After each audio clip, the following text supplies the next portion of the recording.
Hi, I'm Emma. My life with James is everything I could have dreamed of. He's the kind of man who can fix anything with an engine and make you laugh while doing it. We met 5 years ago when my car broke down, and I still tease him about using that as his pickup line. As a mechanic, he's built a stellar reputation in our community, and I couldn't be prouder to call him my husband.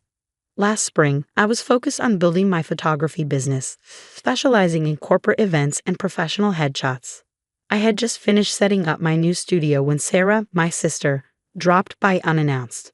She wore the kind of smile that always felt more like a challenge than a greeting. "Oh, sweetie," she cooed, her tone dripping with condescension. "Still playing with your little camera? I thought you'd have grown out of that hobby by now." "It's not a hobby, Sarah," I replied, forcing myself to stay calm. "I just landed the Thompson Industries account." Her eyes widened briefly before she masked her reaction. "Really? How interesting." Marcus and I were just talking about how vital image is in the professional world. I should have known she was plotting something. A week later, my biggest potential client canceled their contract without explanation. Pamela, my best friend since college and an HR manager at Thompson Industries, filled in the blanks. "Your sister," Pamela said, her voice brimming with anger, contacted our marketing team. She raised ethical concerns about hiring family members for professional services and even showed them some amateur photos claiming they were your work. I gripped my coffee mug tightly, my hands shaking. "She did what?" "That's not all," Pamela added grimly. "She suggested they hire Maria instead, her friend who just started dabbling in photography." My stomach turned. Sarah had always been competitive, but this was deliberate, calculated sabotage. That night, James found me in my home office, crying as I stared at my empty booking calendar. "Hey, engine of my life," he said gently, using his cheesy nickname for me. "Talk to me." I poured out the whole story, and James listened intently. Then, without hesitation, he pulled out his phone and started making calls. Tom, his mentor at the auto shop, turned out to be golf buddies with the CEO of Thompson Industries. By the end of the week, not only was my contract reinstated, but they doubled the number of events they wanted me to cover. Pamela spread the word about Sarah's underhanded tactics in professional circles. "Your sister doesn't realize how small the corporate world really is," she told me over lunch. People talk. The final blow to Sarah's scheme came when Maria visited my studio to apologize. "I had no idea she was using me to hurt you," Maria confessed, showing me the messages Sarah had sent her. They detailed the entire plan to undermine my business. That evening, James came home with 3 new client contracts for me. "Turns out, mechanics know a lot of business owners who need good photographers," he said with a wink. "Some of my regulars were pretty excited when I mentioned your work." I hugged him tightly, overwhelmed with gratitude. With James's connections and Pamela's support, my business began to thrive again. That night, we celebrated with takeout from our favorite Chinese restaurant. For the first time in weeks, I felt a deep sense of peace and appreciation for the people who had my back. 2 weeks later, at our annual family reunion, the tension with Sarah resurfaced.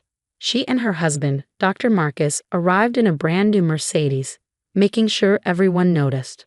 "Marcus just made partner at the hospital," Sarah announced during dinner, barely touching her food. "We're thinking of buying a vacation home in the Hamptons. You know how important the right connections are." Our cousin Amy, always kind and genuine, turned to James. "How's work going? I heard you were promoted recently." Before James could answer, Sarah cut in with a smirk. "Oh, you're still at that garage? I thought you'd have moved on to something more professional by now. Marcus knows some people in hospital administration. Maybe he could help you find a real career." The table went silent. I watched James's knuckles whiten around his fork, but his voice remained steady. "I appreciate the offer, Sarah, but I love what I do," James replied evenly, his calm voice cutting through the tension. "Being a mechanic is a perfectly respectable career." Before Sarah could retort, Tom, James's mentor and a father figure to him, spoke up from across the table. "James just saved the city bus company $50,000 by fixing a problem their so-called specialists couldn't figure out." Sarah rolled her eyes dramatically. "How fascinating. Speaking of transportation, Marcus, didn't you just get a call about a speaking engagement in Europe?" Dr. Marcus shifted uncomfortably in his chair. "Actually, I had to decline. The timing wasn't right." "What do you mean you had to decline?" Sarah's voice rose sharply. Sarah, perhaps we should discuss this later, Marcus muttered, loosening his tie. The conversation eventually moved on, though I couldn't help but notice Marcus checking his phone repeatedly, his expression growing more concerned with each glance. After dessert, Sarah announced they needed to leave early. Marcus has an important meeting tomorrow, she explained, fishing for her car keys. Some of us have real responsibilities. As they drove off, the sound of their Mercedes making a horrible grinding noise stopped everyone mid-conversation. Moments later, it rolled to a halt halfway down the driveway. "This is ridiculous." Sarah's voice carried back to the house. "Marcus, call our dealer right now." "They're closed, Sarah. It's Sunday evening." "Well, we can't just stand here. Call a tow truck or something." From the porch, James exchanged a knowing glance with Tom, but said nothing. Sarah's complaints echoed in the gathering darkness until James finally called out, "Need a ride home?" He wiped his hands on a napkin and strolled toward them. "I can have someone from the shop look at your car first thing tomorrow." "We are not letting some grease monkey touch our Mercedes," Sarah snapped. "We'll wait for professional service. Thank you very much." Pamela, who'd been watching the scene unfold, leaned over and whispered to me, "Karma works fast these days." We left them waiting in the driveway, Sarah's voice growing shriller by the minute as she argued with Marcus about whose fault it was that they'd skipped the car's last scheduled maintenance. Monday morning, the unexpected call came from Marcus himself. "Listen, James, about the car. The dealership can't look at it until next week. I have critical patient appointments and Sarah's furious. I hate to ask, but—" "I'll take care of it," James interrupted, his voice neutral. "Have it towed to the shop." An hour later, Sarah stormed into Tom's auto shop as though she owned the place. "This is completely unacceptable. Do you even know how much this car costs?" "More than you can afford, apparently," Maria chimed in from the waiting area. She'd brought her own car in for service and was watching the scene unfold with amusement. James emerged from under the Mercedes, wiping his hands and holding a tablet. "Your transmission has major issues and your brake lines are severely corroded. When's the last time you had it serviced?" "That's impossible." Sarah scoffed. "Marcus handles all that." "Actually," Marcus stepped forward hesitantly, "I've been meaning to tell you. We've had to postpone some maintenance. The hospital's been making cuts, and with the new house payments—" "What are you talking about?" Sarah's voice was incredulous. "You're a doctor. You're a partner at the hospital." "Not exactly," Marcus admitted, loosening his tie again. "I was passed over for partner. The speaking engagement in Europe? It was a job interview." "Sarah, we're in trouble." The color drained from Sarah's face. "This is ridiculous. We'll just buy a new car." "With what money?" Marcus's voice cracked. "We're already maxed out. The house is mortgaged to the limit. You're spending." "Don't you dare blame this on me," she snapped, turning on James. "This is probably some scam. He's just a mechanic. What does he know about luxury cars?" Tom stepped out of his office, arms crossed. "James is certified for high-end European vehicles. He's one of only 3 mechanics in the state with a specific Mercedes certification. But if you don't want our help—" Sarah froze. Maria chimed in. "The hospital board members bring their cars here. That's how I found this place. Dr. Patterson was just saying last week how impressed he was with James's work on his Porsche." Marcus grabbed James's arm. "Can you fix it? I have surgery scheduled. I can't lose any more credibility with the board." "Parts will be expensive," James said calmly, "and it'll take a few days to do it right." "Just do what you have to do," Marcus replied, handing over his credit card and ignoring Sarah's protests. Sarah stood there, her mouth opening and closing like a fish out of water.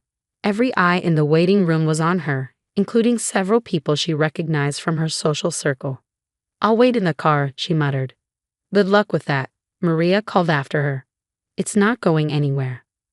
Over the next 3 days, James worked overtime on the Mercedes, meticulously repairing years of neglect. "The car is just a symptom," James explained, showing me the extent of the damage. "They've been living on appearances. Marcus is a good doctor, but Sarah pushed them into a lifestyle they couldn't afford." Word spread quickly through the hospital's social circle. Pamela called to tell me Sarah had been notably absent from the weekly charity committee meeting. "Everyone's talking about how she lied about Marcus being made partner. The board members' wives are furious," she said. Later, Maria stopped by my studio with an update. Sarah's been calling everyone, trying to do damage control. But you know what? People are more impressed by how James and Marcus handled everything. Dr. Patterson even asked me to pass his card to James. The hospital is looking for a new service contract for their ambulance fleet. The following week, Sarah showed up at our house alone.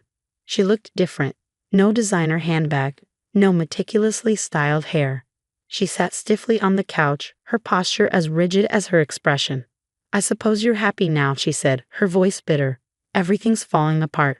Marcus insists we sell the house, says we need to live within our means. The hospital wives won't even return my calls." "That's not my fault, Sarah." "No, it's not," she admitted, twisting her wedding ring nervously. "Marcus showed me the repair bill. James charged less than the dealership would have. He did good work." Her voice softened, but only for a moment. "I'm not apologizing," she added quickly. I need a favor. The charity committee is organizing the hospital's annual fundraiser, and they need a photographer." "My schedule is fully booked," I replied, keeping my tone polite. "I just hired an assistant to help with all the new corporate contracts. But I heard Maria's available." Sarah stood, smoothing down her off-the-rack dress. "Right. Of course, I should go." I watched her walk to her car, now an ordinary Toyota, and drive away. Moments later, James pulled into the driveway in his work truck, the hospital's new service contract logo freshly painted on the side. "Tom's letting me manage the hospital account," he grinned. "We're hiring 2 more mechanics to handle the workload." That evening, Pamela and Maria came over to celebrate. We sat in the backyard, enjoying the simple pleasure of good friends and takeout pizza.